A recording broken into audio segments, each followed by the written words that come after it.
These friends of mine have dug deep, probing at what I dismiss, forgiving my silences and ineptitudes, challenging my overly critical eye until they've excavated me from the pit I dug for myself. These friends of mine remind me of the joys of existence. I'm chasing the coattails of their thinking, following new lines and winding down exciting and unexplored paths. These friends of mine are precious. I pity those who don't see them for the treasures they are. I'm reminded to handle them with care. These friends of mine uncover my own humanity. I'm reminded the world is not so full of rot. My imperfections are reflected back in their questioning looks or gentle justifications, and I find, in the discomfort, the volume has been turned up. The path back to the cove of drawing inwards is crumbling. It is blocked off by a desire to fix, to mend, myself and the division in the world. These friends of mine, they radiate light, and I revel in the warmth of their mere presence, bringing understanding, bringing ambition, bringing the most wholesome of all inspirations. These friends of mine have shown me truth. The real way to survive, to strengthen my fragile heart, is not to hide it, but to unveil it, whole to those who promise to look after it, as I promise with their own.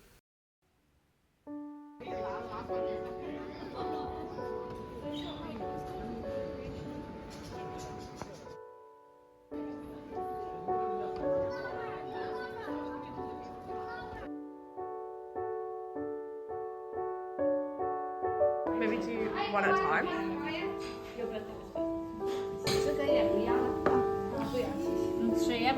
Did you get Charlie a matching one?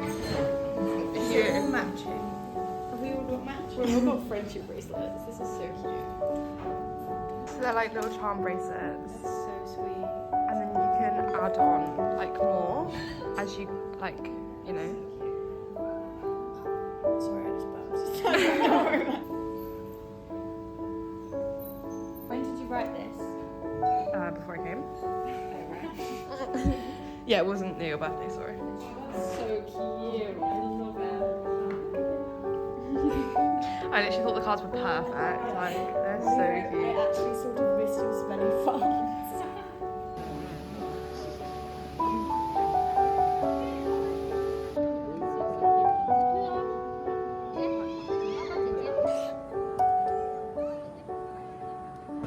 I can't see that.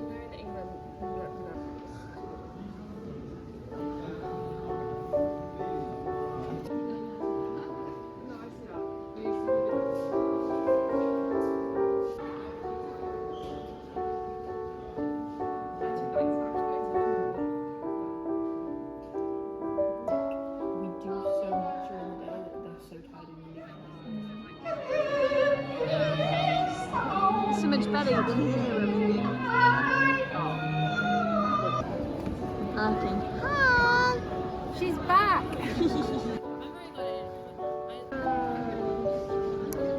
Wow, I can't believe there's trees. Me right now. You want me to take a video of Not your of me. YouTube channel? No.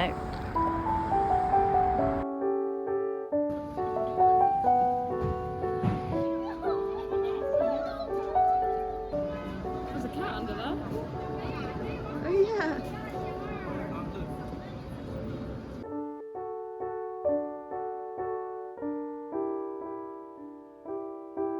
What? My mat. You do. Yeah, in fact, you just go like this. When I'm trying to do anything, taking a picture. And they've cut a hole in the window so the dog can stick its head through. It's going to be able to wake up, but if I could, I'd like to have it. Think. To take photos.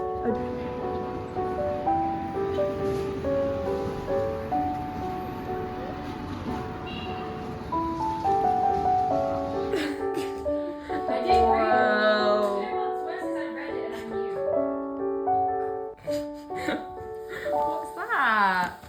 I'm so excited. Yay.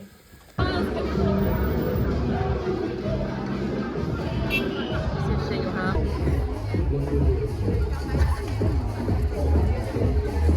Everyone just immediately. Hi. A cheeky Wow, blue skyscrapers. It has the 4th most skyscraper in the world.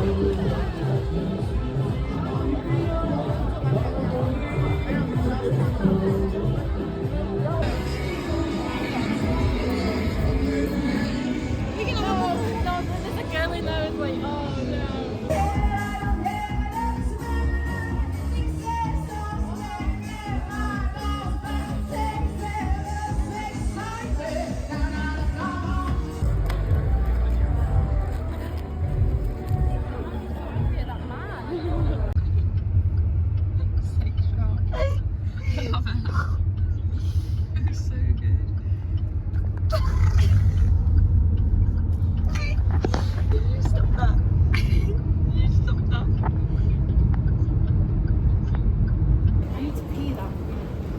Wow, it looks like a scene in a film. She's running away. That matcha has gone straight through me. Where they're like going to the mall together and they're all like running around like and then they like push each other and they're like, and in the background it's playing like Boys Don't Cry by the Smiths or something. By the Smiths? By the Smiths? By the Smiths? That is the Smiths. No, it's not. Yes, it is. It's The Cure. Oh, you're lying. No, I'm not. The dejection. You're lying. I'm not lying. It was my ex-boyfriend's favourite song. Sorry.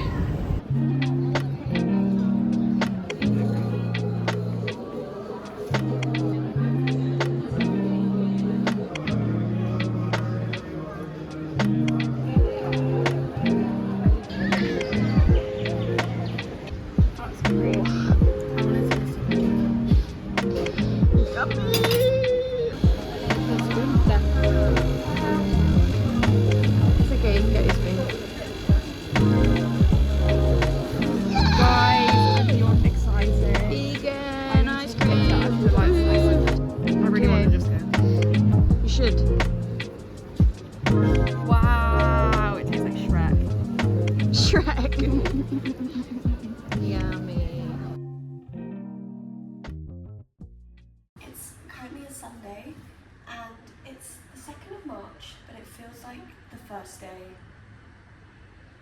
of the year. I've just moved to Shenzhen and I've got my own apartment. Well, it's a little studio, but it does me nicely. Since arriving in the south of China, I've just been hit with this new lease of life. So far, I've only been here a week, but it's really just seems more suited to me than Beijing was. First of all, I can wear dresses, and I'm so much more myself in a summer dress. There's greenery everywhere. The roads aren't just like in straight lines, which sounds like such a weird complaint in Beijing because all the roads are in straight lines and everything's very grey and everything's dead and dusty and cold. Already I feel like there's more of a sense of community. People are allowed to eat out on the streets, which means you walk past restaurants in the evening and there's big tables and people sat around sharing and drinking together. The only complaint I have so far is that the bike lanes are on the pavement, which makes it really difficult to ride a bike because there's people coming at you on bikes and people walking and really hard. But other than that, I really like this city. It's very loud around here. That's one thing I will say about this farm. It's not very soundproof, but I actually don't mind too much. I mean, there's a big market down the road, which I just love because it means I can get my produce without buying the plastic. I'm just going to take some bags with me and ask them to put them in there, and then I'm going to feel so much less guilty. One of my resolutions for this new year is to do less like ordering online, because I think when I go out to look for things, it's when I find myself having adventures and talking to people and going out and seeing things with my own eyes. I can find places I want to come back to. So I'm going to head to the market now and do a food shop, which is so exciting to me because I haven't done a proper food shop in so long and I haven't cooked in so long, and I'm excited to be able to cook again. My nutrition hasn't been so good since I've been here because I've just been trying to survive basically. Create rituals and habits because I think that's where I thrive. I'm doing little things in my day to make sure that I'm happy, aka leaving the house, exploring, creating a sense of community. I'm feeling very hopeful and happy. And yeah, let's go.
want to say good morning, but I think it's almost the afternoon. It's like 11:45. It's a Saturday, and even though I'm just leaving the house now properly, I've already got loads done this morning. I'm feeling very good, trying to seize the weekend. Today I'm going to go look at the Shenzhen library because I want to see if they have English books. And also I have a lot of lesson planning to do because what I learned from last week is that I should get all my lesson planning done at the weekend so that I'm not stressed in the week. But I thought taking myself to the library would be a fun way to like do work but also get out of the house and explore a bit. Every day I pass this man and he just sits there with his sewing machine on the side of the road, and every day I go, oh, should go to him. I have so many clothes that I need altering or mended. So I took these trousers which I bought like 2 years ago, but I hardly wear them. They're Roxy, and I got them in the charity shop. And it was at the time where like white linen trousers were really, really in, and I was desperate for a pair. Number one, the waist was a little bit too big, but I think I've gained weight, so that helps. I just pull it tight. Number two, they were so long that every time I wore them, they just dragged along the ground, and with white trousers, not ideal. I'm really happy. I got them hemmed. He wasn't very enthusiastic. He was kind of giving like grumpy old man vibes. He didn't really say much to me, but it cost me 8 yen, which is like 80p. So best believe I'm gonna be going back there. I'm actually gonna be living my like best sustainable life here. I've done some research. I'm gonna buy a compost bin and put it outside on my balcony and put all my food waste, and like hoping that every week I can buy like fresh flowers just to liven this room up a bit. And then maybe I'll grow some like garlic or like chilies or something in little pots on my balcony. I think that would be so fun and cool. I'm really trying my best to create a sense of home and create an environment that I can thrive in. All these things I've always wanted to do, like growing my own veg. I'm like, oh, I can't do it here, but I could if I tried. I put up my postcards on my wall here. Even though, you know, teaching is so laborious, you have so much to do. Like I've been finishing work at like 10 p.m. every day this week. It's very rewarding, and I actually, as someone who doesn't like children, I was very pleasantly surprised. I am already growing attachments to the kids, which is really nice. And yeah, I'm trying my best to make the most of my free time, not get slogged down by work. I'm really doing well at romanticizing the little things, like cycling home from the station every day. I like see so many things that I'm like, wow, I love it here. Seeing a delivery driver like slow down and talk to a baby in a pram, and like all the cats, there's so many cats around. The man with the sewing machine, I just think that's so wholesome. And there's a vegetarian restaurant down the street, and every time I see her, she's so enthusiastic, she's so lovely. The fact that I have like a bao bun place right there, I have a changfen restaurant right there next to me, I have a bedding shop, I've befriended the guy in the bedding shop. It's just a really, really nice sense of community here. My next job is probably to make some friends. Like I have my colleagues are really nice, but I haven't really hung out with them outside of work.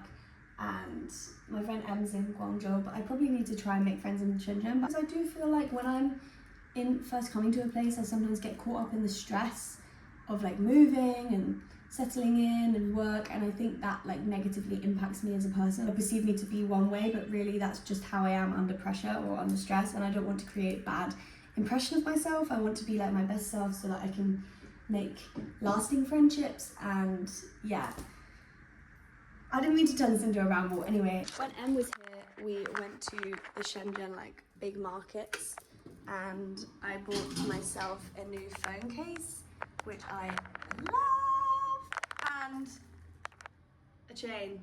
I'm so China-core now.